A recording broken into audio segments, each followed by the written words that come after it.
నమస్తే, welcome to our channel.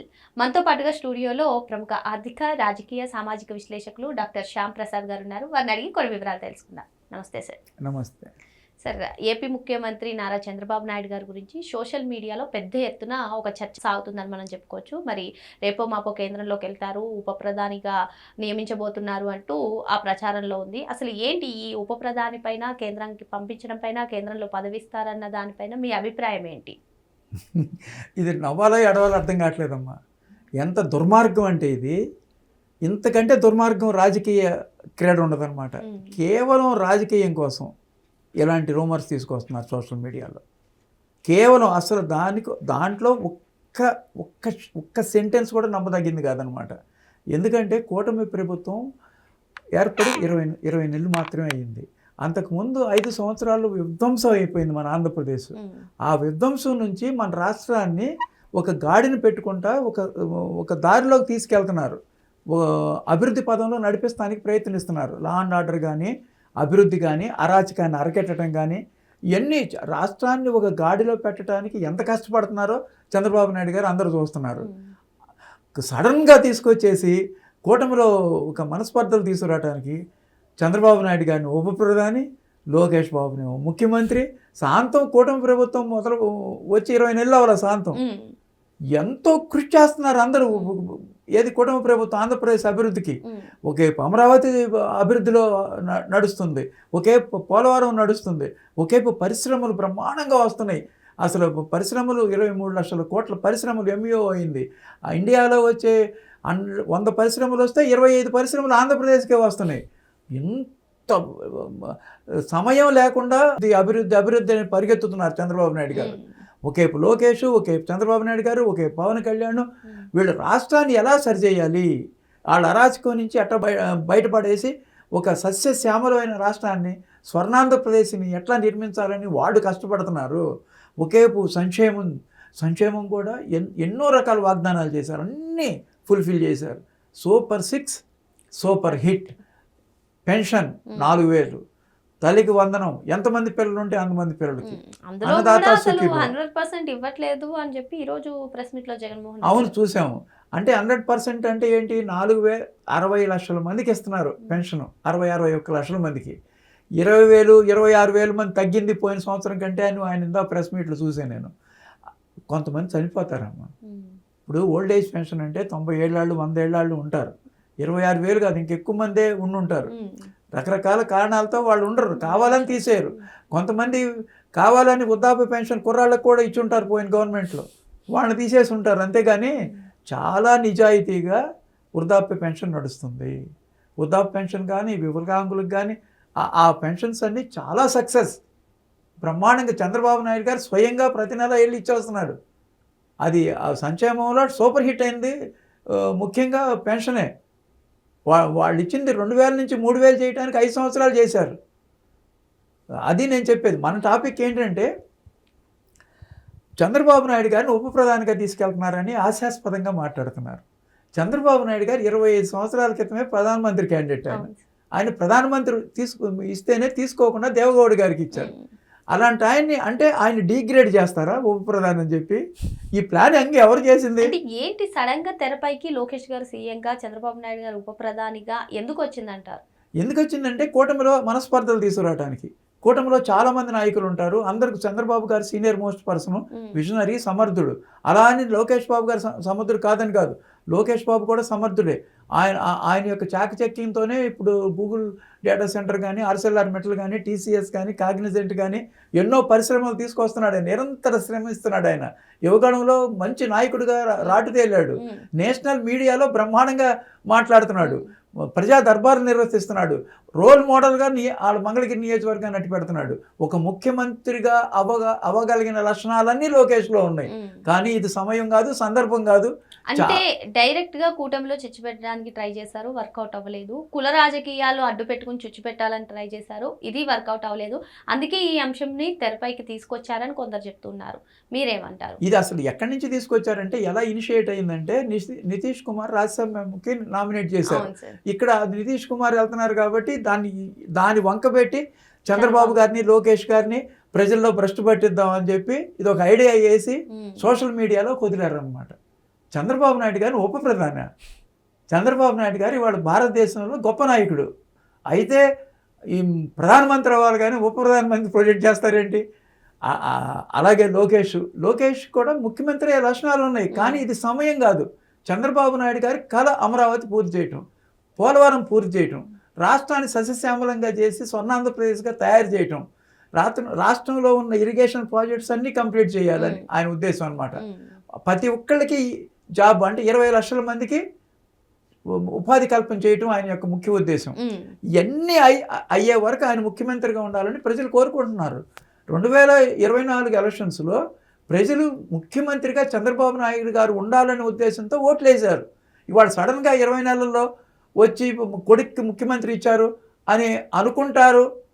ప్రజలందరూ చంద్రబాబు నాయుడు గారు కొడుకు కాబట్టి ముఖ్యమంత్రి చేశాడని అనుకోవాలి, ప్రజల్లో వీళ్ళకి చెడ్డ పేరు తీసుకురావాలి అనేది క్రియేట్ చేశారు. ఎవ్వరికి ఎక్కడ ఒక్క చిన్న మాట కూడా దాని గురించి వాళ్ళు ఎప్పుడు మాట్లాడుకోవాలి. వాళ్ళు ఆటోమేటిక్గా వాళ్ళ లక్షణాలు ఆ నిజంగా నాయకుడు అవదలుచుకుంటే ప్రజలు మెప్పు పొందితే ప్రజలే ఆయన ముఖ్యమంత్రి చేస్తారు లోకేష్ గారిని.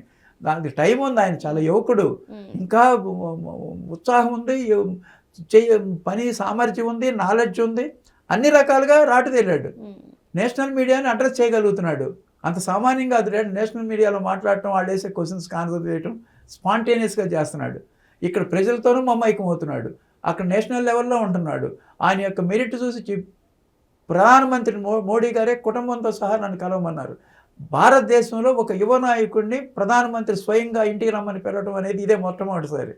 అంత ఖ్యాతి తెచ్చుకున్నాడు లోకేష్.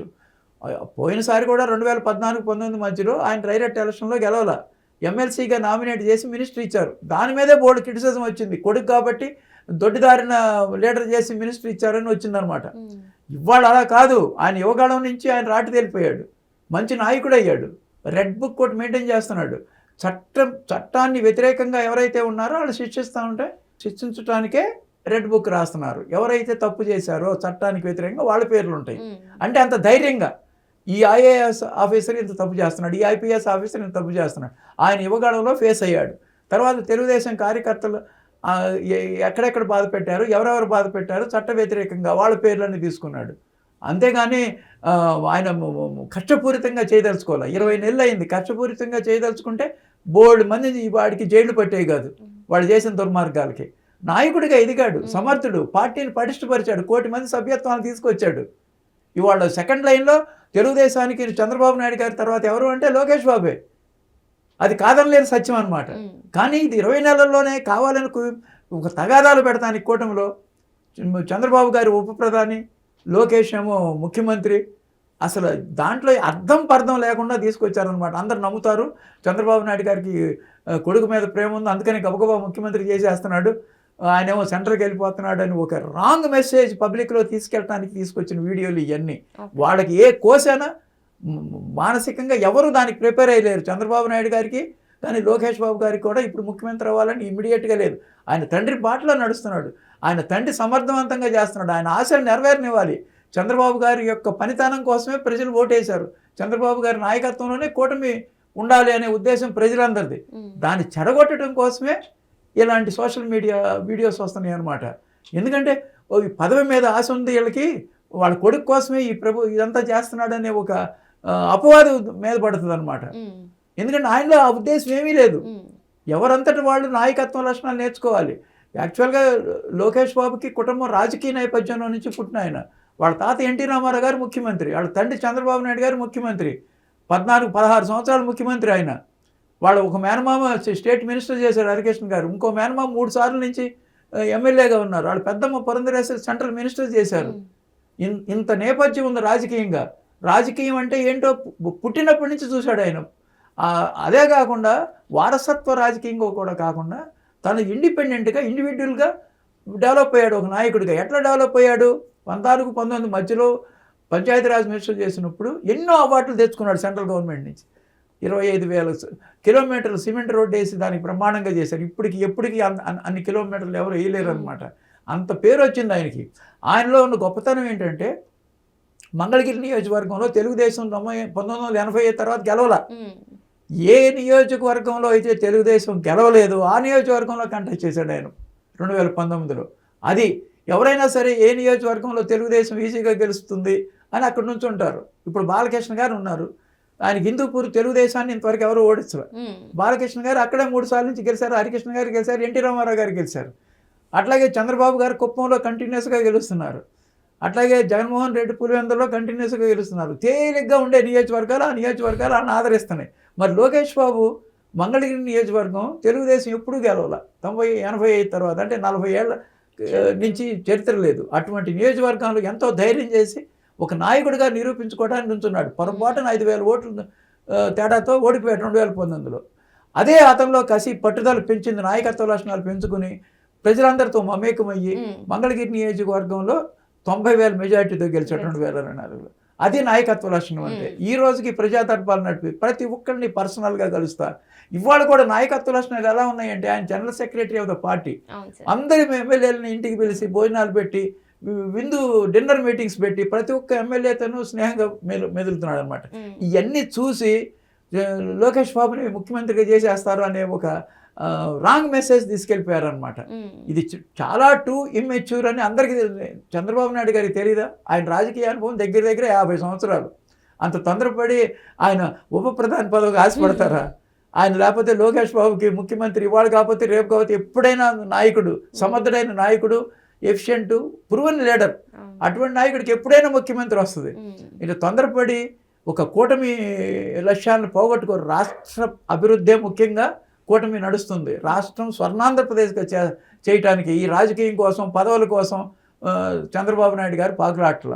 ఇవన్నీ రూమర్స్ అన్నమాట. కావాలని కూటమిని ఇరగాటంలో పెట్టే సోషల్ మీడియాను అనమాట. కావాలని క్రియేట్ చేశారమ్మాయి. ఓకే సార్, మరో అంశంతో మళ్ళీ కలుద్దాం. Thank you sir.